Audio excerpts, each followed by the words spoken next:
Good afternoon and welcome to Funding for Good. I am Mandy Pierce, owner of Funding for Good, and it's Friday afternoon. I just got done teaching a board development class on effective fundraising with the help of your board, and I wanted to just talk with you for a quick second about something. It doesn't really have to do with board development, but it came up in the class and it made me think today it would be something that I have taught in other classes that I thought I could share with you, that you could think about over your weekend or as you're developing new ways to interact with your donor base.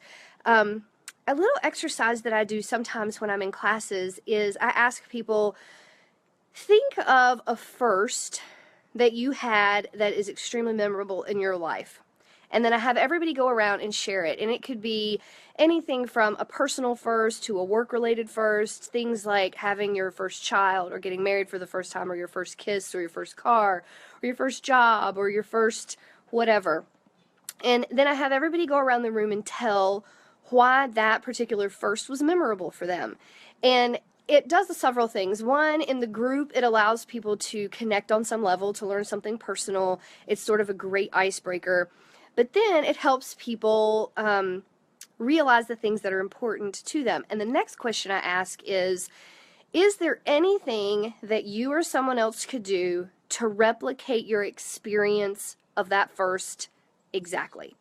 Can you ever really have your very first kiss again? You can have your first kiss with a new person again. You can have your first sports car, your first Jeep, your first SUV.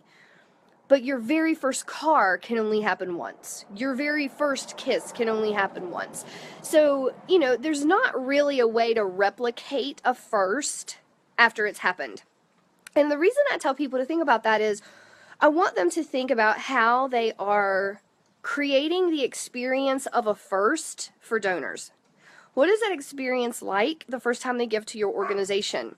And how are you making them feel special? How are you welcoming them to your community of donors? How are you making that experience stand out for them to make them want to come back and give to you again in the future?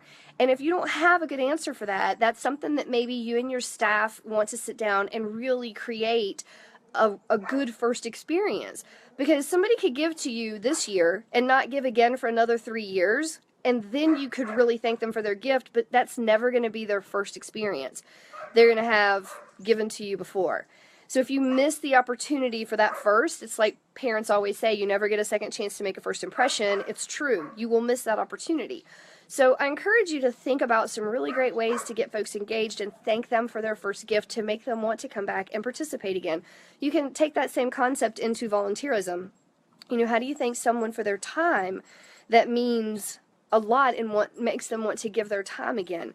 So it's just a little thought that I had I thought I would share with you. You can ponder over the weekend, maybe take it into your next week as you meet with staff or talk with donors or meet with board members, and just toss around some ideas if you don't already have a way. If you do have a really great way to thank first-time donors, please share it in the comments below so other people can read and learn from those experiences.